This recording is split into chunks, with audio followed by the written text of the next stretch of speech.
Hi, it's Titi here for My Sacred Blood. Welcome or welcome back to the only channel on YouTube that focuses exclusively on truly holistic menstrual care. If you haven't already, go check out the website. Digital coaching sessions are available for download, and new digital coaching sessions are always posted on the first Monday of every month. If you are already on the website, consider joining the mailing list by filling out the form below, and you'll want to do that because we got some promos going on that are exclusive to those on the mailing list. And of course, share this video with at least one person who you feel will benefit from this content. In this one, we're going to end off the menstrual stigma and taboo series, ending menstrual stigma and taboo. We're talking about the one thing, the main reason why periods are stigmatized in the first place, and that is the vagina. Let's be honest, if the blood was coming from any other body part, it would not have been stigmatized. And there's actually a word for that. Urotophobia is the aversion to or the dislike of female genitalia.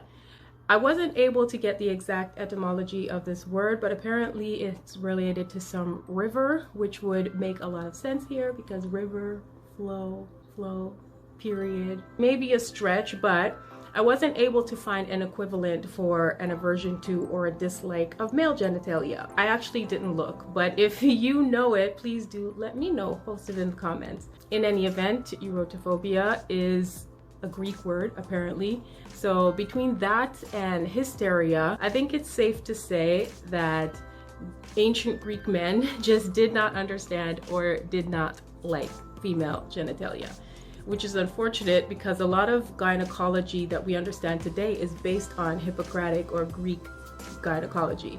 And that's probably why there's so much misunderstanding around menstruation, around the vagina and the womb. But in this one, I want to talk specifically about this aversion to touching the inside of the vagina. And it's not something that is exclusive to ancient Greek men.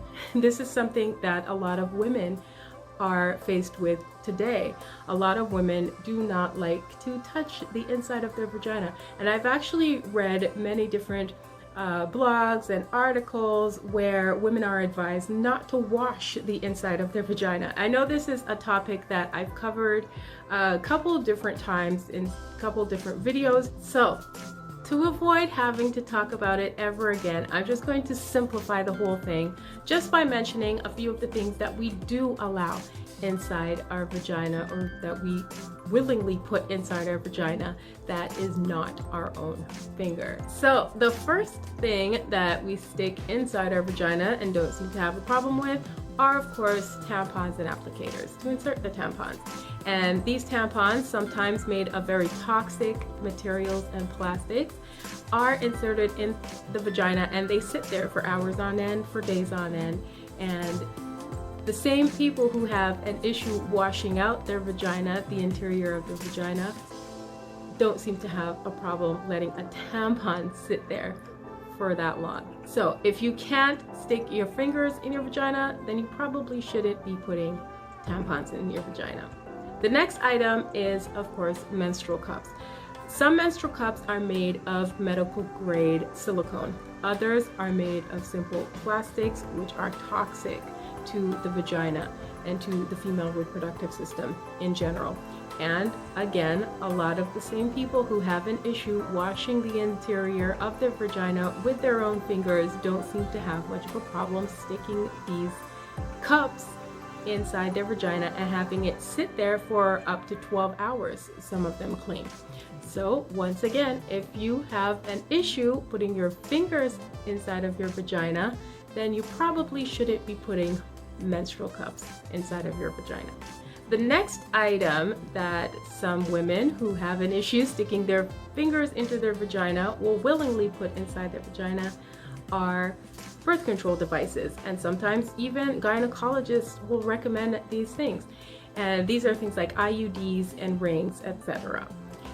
So these things are inserted into the vagina, and they sit there for up to 5 years, some claim. And the same gynecologist who will recommend that will also recommend that you don't wash your vagina with water or douches or your own fingers. But if you are not okay with sticking your own fingers into your vagina, you probably shouldn't be inserting birth control devices inside your vagina. Speaking of gynecologists, that brings us to the next item, which is the gynecologist's fingers go into your vagina. Whenever you go for a pap smear or an exam, your gynecologist might stick his or her fingers into your vagina to see how everything's going, to see how your cervix is going, to see how your insertable birth control device is going. They will also insert things like swabs to test you, and the speculum to open you up. And so once again, if you are not okay sticking your own fingers inside of your own vagina, you probably shouldn't be having your gynecologist stick the speculum or the swabs, etc., inside your vagina. The next item is one that cannot possibly make any sense to anyone who will not put their own fingers inside their vaginas to wash their vaginas, and that is dildos and vibrators and other sex toys. If you are willing to stick a sex toy inside your vagina to vibrate to the point of orgasm, then you should have no problem sticking your own fingers inside your own vaginas to wash your vagina. In that same list, I would probably also include things like lubrication, especially flavored lubrications, and things like condoms that have spermicides. These are toxic chemicals that you're putting inside your vagina or allowing inside your vagina, and if you don't have a problem with those being inside your vagina, you probably shouldn't have any issues sticking your fingers into your vagina to wash your own vagina. The next item is the yoni egg. I never really understood the use of the yoni egg or why any woman would want to use a yoni egg. I haven't even done too much research on it. It's probably something that I'll revisit at another time, but it's supposedly supposed to strengthen the vagina and help with Kegels and things like that. For whatever it's used for, if you are not willing to put your fingers inside your vagina, then you're probably not going to want to insert a yoni egg into your vagina. I'm going to guess that women who don't like to put their fingers inside their vagina are not going to even want to use a yoni egg.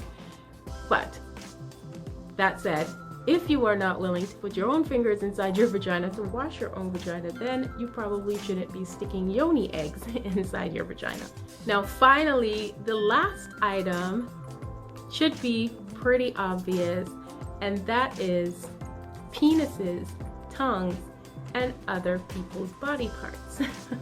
Funny that women who are not okay putting their own fingers inside their own vaginas to wash their vaginas are okay letting others stick their tongues and their penises inside that vagina.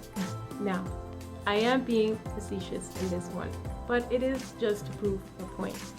And that is absolutely okay to use your fingers to insert inside your vagina to wash the interior of your vagina, especially during your menstrual period.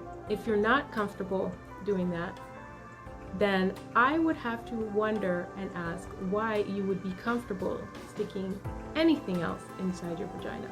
I don't think I've said the word vagina in such a short amount of time in all my life. But that is it for this one. I hope it helps or at least gave you something to think about. Remember, I'm here every moon day at noon, and that's Eastern time. Until the next one, do take care of yourself.